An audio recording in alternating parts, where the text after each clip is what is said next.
트렌볼론이라는 현존하는 가장 강력한 아나볼릭 스테로이드가 살을 많이 안 먹는데도 살이 찌고, 그리고 지방은 안 껴. 소 귀에다 이식하는 그 단단한 알약을 절구로 빻아요. 몸에 주사하기 시작한 거예요. 이거를 제대로 이해하고 쓰는 분들이 저는 한국에서도 그렇게 많이 없다고 생각해요. 아는 분들도 없고. 보통 우리나라 같은 경우는 코치분들이 뭐 주당 200 이렇게 스타트 할 거예요. 400, 500도 써요. 마이클 소모펠트 이런 애들도 트렌볼론 주당 용량이 100mg 밖에 안 돼요. 생각보다 많은 보디빌더들이 전 정신적인 문제가 어마어마하게 많다고 생각해요. 안녕하세요, 잠백입니다. 오늘 4월 초라 날씨가 너무 좋아서 피디님이랑 무작정 나와서 지금 마장동 우시장에 가고 있는데요. 어떤 내용을 들려드릴까 고민을 하다가 소하면 떠오르는 트렌볼론이라는 현존하는 가장 강력한 아나볼릭 스테로이드가 있어요. 마스터피스라고 불릴 정도로 선수들에게 있어서 시합 준비하는데 거의 필수적이고 없어서는 안 될 가장 강력한 약물 중에 하나거든요. 우시장을 좀 둘러보고 소고기를 먹으면서 말씀 나눠보도록 하겠습니다. 끝까지 시청 부탁드리겠습니다. 감사합니다.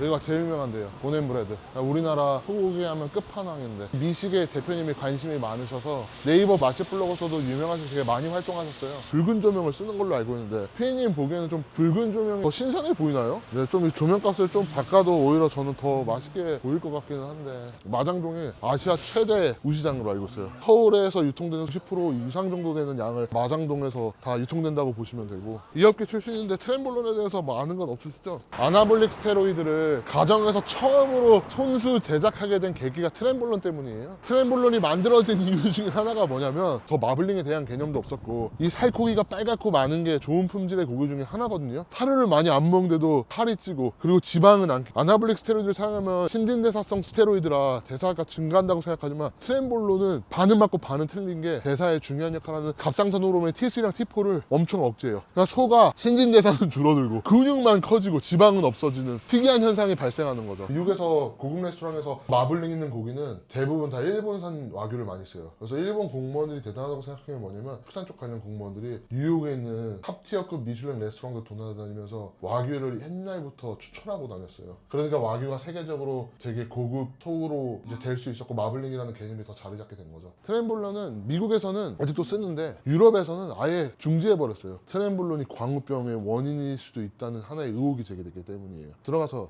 말씀 나누시죠. 아, 조용하고 좋네. 감사합니다. 구울 때 가장 중요한 게 뭐라고 생각해요, 피디님? 어떻게 구우는 게 좋아요? 수분 제거비 불판의 온도? 수분 제거 되게 중요해요. 불판 온도도 중요하고 그냥 원육의 퀄리티도 중요하지만 온도가 되게 중요해요. 그 온도가 너무 낮은 상태에서 고기를 울리면 신부 안까지 열이 잘 전달이 안 돼요. 10분, 20분 전에라도 꺼내놓는 게 훨씬 더 좋습니다. 마블링 많은 고기가 당연히 기름짐이 있고 타격감 있고 풍미도 좋고 맛있는데 너무 기름진 고기의 단점이 뭐냐면 밸런스가 안 맞아요. 이렇게 하얀색에서 오는 지방은 고소한 풍미를 주지만 느끼하거든요. 저육 빨간색 부분에는 미세한 산미가 있어요.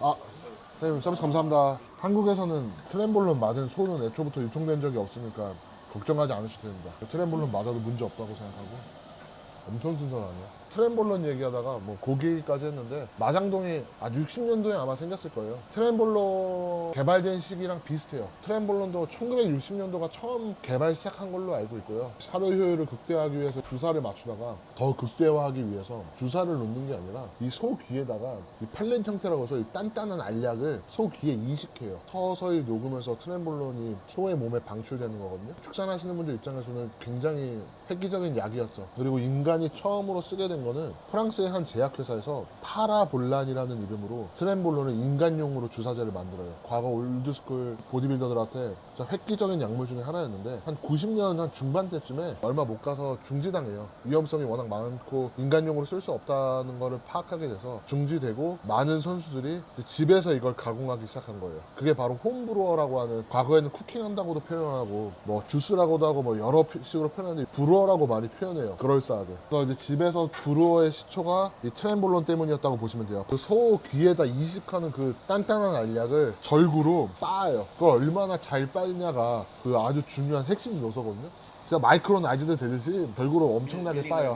그 주사제 용매로도 쓰는 두 가지 화학 기제가 있어요. 벤질 알코올이랑 벤질 벤조이트에다가 그 가루를 용해시켜요. 시간이 지나면 위에 트렌볼론 성분이 뜨거든요. 그럼 그것만 걷어가지고 포도씨유나 올리브유나 용해시켜가지고 몸에 주사하기 시작한 거예요. 간의 수공으로 만든 시초가 이런 트렌볼론이고요. 고통이 극심하다 보니까 피하려는 분들이 또 어떤 시도를 하냐면 DMSO라는 그 무자비하게 강력한 용해제가 있어요. 피부 조직 사이로 약물들이 흡수될 수 있게 도와주는 이제 물질 중에 하나예요. 친수성이고 소수성 간에 괴랄하게 다 용해시켜버려요. 이거의 최대 단점이 뭐였냐면 온몸에다가 이제 이거를 도포하는 건데 마늘 냄새라고 해야 되나? 특유의 이상한 향이 너무 많이 나서 펠릿을 사탕 씹어 먹듯이 씹어 먹었는데 이게 메티라가 안 돼 있다 하더라도 불순물이 부형제들이 워낙 많이 들어있기 때문에 위험해요. 간독성이 엄청 많이 증가하기도 하고 아무튼 그런 썰들이 있습니다.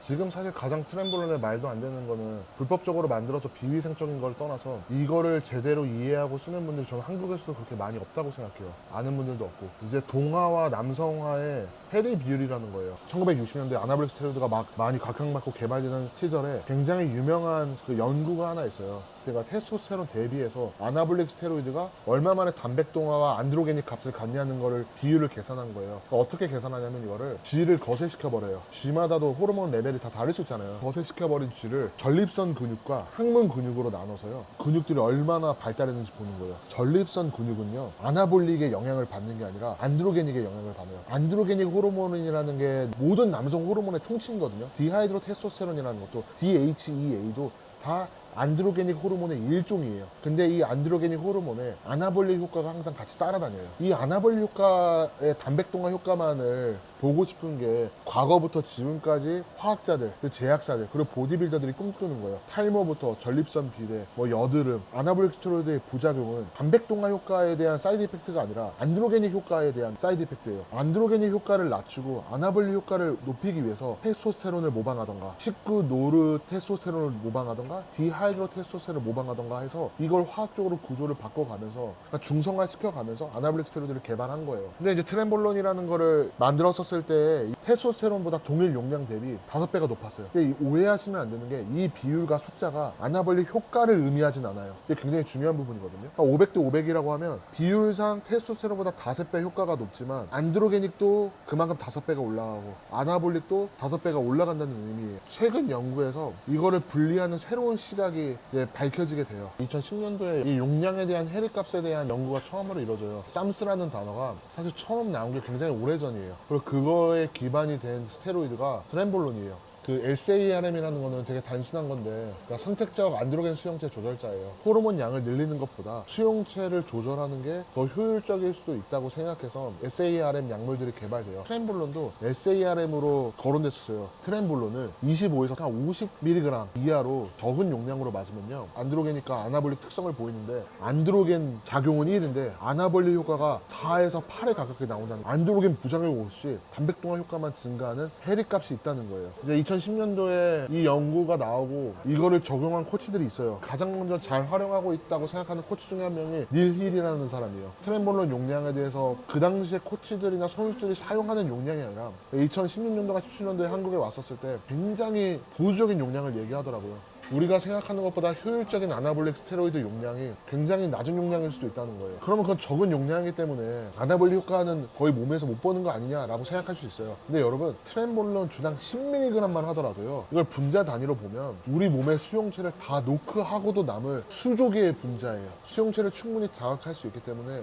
적은 용량이고 효과가 없다고 생각하시면 오산이에요. 그러면 보디빌더들 같은 경우는 좀 실제로 얼마나 맞냐? 완전히 보수적으로 잡는 사람들은 주당 20에서 40, 50 이 정도만 맞기도 해요. 근데 그거는 좀 드문 케이스 같고 마이클 송어펠트 이런 애들도 트렌볼론 주당 용량이 100mg 밖에 안 돼요. 피디님이 보시기엔 100mg 많은 양이라고 생각할 수 있는데 보통은 200에서 300, 400, 500도 써요. 근데 요즘 해외 추세는 트렌볼론을 웬만하면 3, 400 잘 안 넘기려고 해요. 2, 300선에서 많이 쓰고요. 보통 우리나라 같은 경우는 코치분들이 주당 200 이렇게 스타트 할 거예요. 격일로 1cc, 3일에 1cc 이런 식으로 주사할 텐데 그렇게 접근하게 되면 나한테 적합한 해리의 비율을 모르고 계속 고용량으로 쓸 수밖에 없어요. 왜냐면 한번 용량을 높이면 낮추는 게 굉장히 힘들거든요, 몸에. 낮은 10mg, 20mg 단위부터 시작하시는 걸 추천드리고 싶어요.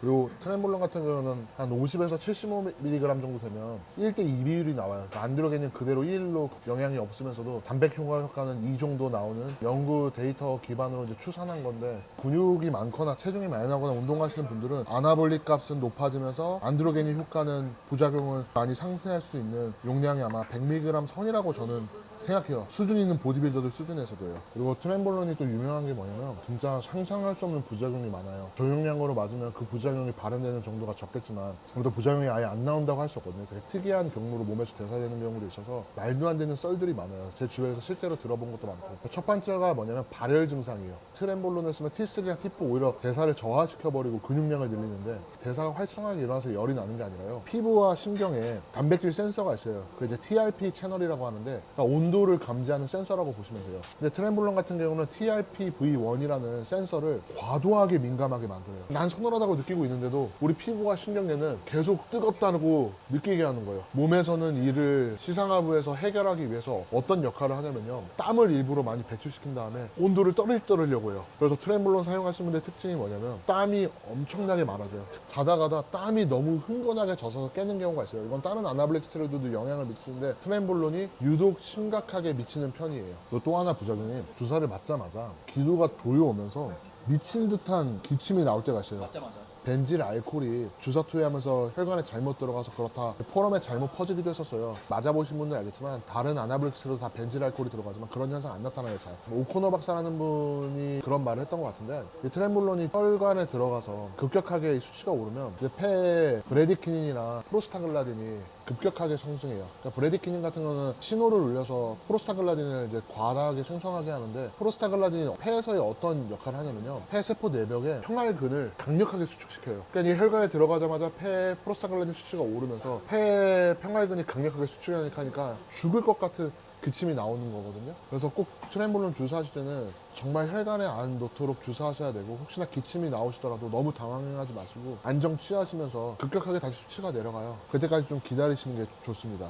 이제 다른 부작용 중에 하나로는 갑상선과 신장 기능의 저하가 있어요. T3, T4가 아나블릭 스테로이드 쓰면 영향을 받을 수 있어요. 근데 트렘볼론은 과도하게 영향을 미치거든요. 트렘볼론 쓰다 보면 한 3, 4주 넘어가면 뭐 모두 다 그렇다고 할 수는 없지만 갑상선 수치가 낮아져요. 보디빌딩 하시는 분들한테 있어서 트렘볼론은 진짜 마지막 필살기 같은 존재인데 시합 막바지에 이 T3, T4가 낮아지면 대사 환경이 제대로 컨트롤이 안 되면 몸이 제대로 소화 흡수를 시킬 수가 없어요. 신장에도 굉장히 악영향을 미쳐요. 이제 보통 보디빌더 같은 경우는 신장 수치를 볼 때 시스타틴 C라는 거를 사구체 경화증 같은 거를 많이 보는데 크리스 범스테드는 올림피아 우승을 하는 많은 기간 중에 이 신장 문제 때문에 트렘볼론을 아예 안 썼어요. 실제로 크리스 범스테드가 밝힌 내용 중에 하나고 이안 벨리어가 팩트라고까지 얘기했었어요. 왜냐면 이거 안 믿는 사람도 있었거든요. 트렘볼론 수여하시게 되면 갑상선 기능과 신장 기능을 꼭 체크해 보셔야 돼요. 특히나 용량을 100에서 200 이상 많이 가져가시게 되면 수치상 정상일지 모르더라도 무조건 T3, T4 그리고 신장 기능에 계속 데미지를 줄 수 있는 상황이거든요.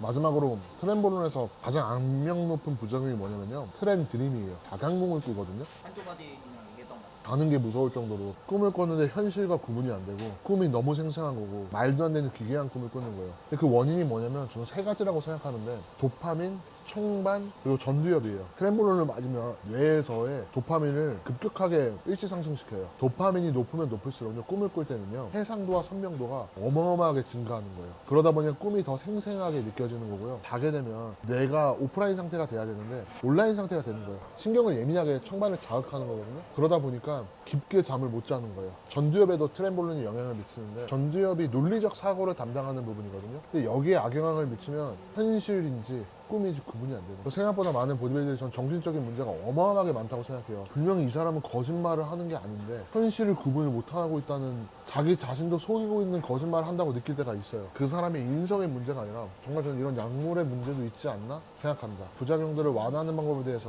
뭐 여러 박사나 코치들이 제안하는 영양제들이 있어요. 그래서 일일이 설명드리기엔 내용이 너무 길어질 것 같아서 따로 글로 정리해 두도록 하겠습니다. 그래서 아나볼릭 스테로이드라는 모든 약물이 결국 안드로겐에서 출발했고 모방한 거기 때문에 거의 비슷한 특성을 공유하고 있다고 생각해요. 약간의 개별적인 특성이 좀 다르다고 생각하는데 트렘볼론 같은 경우는 굉장히 좀 특이한 더 강력한 특성이 있는 게 뭐냐면요. 위성세포에 미치는 영향이에요. 위성세포가 금비되어 있어서 어마어마하게 중요한 영향을 미치는데 이 위성세포를 거의 해킹하는 수준으로 아이제폰과 관련해서 수용체를 민감화시켜요. 그리고 두 번째 같은 경우는 이 근손실, 안티아나볼릭과 관련된 마커가 있어요. 엄청나게 억제해요. 그리고 마지막 세 번째가 지방이 성장하는 것 자체를 완벽하게 차단해요. 이 세 가지가 트렘볼론이 다른 아나볼릭 스테로이드에 비해서 압도적으로 강한 능력을 갖고 있는 것 중에 하나예요. 한 가지 궁금한 게 해외 선수들은 이걸 좀 어떻게 쓰고 있는지. 근데 많은 분들이 좀 오해하시는 게 용량을 속인다는 거예요. 적게 맞고 열심히 노력하는 척 하려고. 해외에서는 요즘 잘못된 오해를 바로잡기 위해서 본인들이 사용하는 용량이나 코치들이 실제로 생각하는 용량에 대해서 좀 솔직하게 팟캐스트에 나와서 얘기하는 시대예요. 거짓말하는 사람이 아예 없다고 생각할 수는 없지만 요즘 추세가 그렇게 거짓말하는 추세는 아니에요. 비고러스 스티브라는 좀 유튜브에서 유명한 코치나 많은 글을 쓴 사람 같은 경우는 트렌볼론에 대해서 50mg 선이 적당하다고 생각한다고 두세 번 나눠 맞는 거겠죠. 닥터딘이라는 박사 같은 경우도 딱 주당 40mg이 가장 효율적으로 쓸 수 있는 용량이라고 얘기했고요. 패트릭 투어라는 해외 코치 중에서 탑 3 안에 꼽히는 코치가 있어요. 본 보디빌더 하드코어하게 하는 친구들도 350mg 이상 맞을 필요가 없다고 밝혔거든요. 제레미 부엔디아 같은 경우도 트렌볼론에 대해서 정신적으로 너무 피폐해지고 감정적으로 너무 힘들다 하면서 이건 피하는 게 좋았다라고 하는 언급도 있었고, 에릭 자나키라고 해서 좀 인스타그램에서 유명한 IFB 프로 보디빌더 같은 경우는 주당 40에서 50mg 밖에 안 될 거예요. 20mg 맞는다고 얘기할 때도 있었고요. 카일 윌크스라고 닉워커 코치가 있는데요. 공격적으로 용량을 쓸 때도 있었는데 팟캐스트에 나와서 본인의 생각이 잘못됐다고 얘기하고, 지금 같은 경우는 트렌볼론을 매일 10mg씩 투여하는 전략으로 시작한다고 해요. 물론 그 이상의 용량을 쓰기도 하지만 주당 300을 넘지 않는 걸 중요하게 생각하는 걸로 알고 있습니다.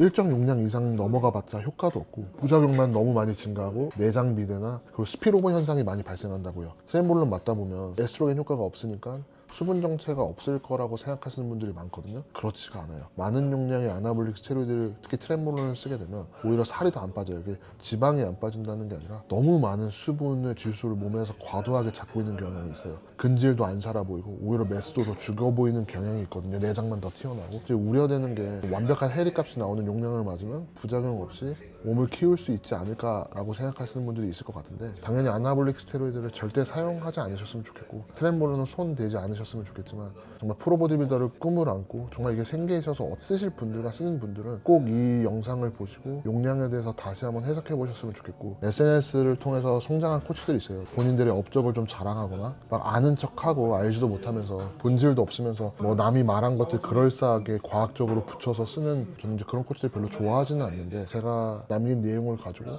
좀 업데이트 하시면 좋을 것 같습니다. 오늘도 시청해 주셔서 감사하고요. 좋아요, 구독 부탁드리겠습니다. 감사합니다.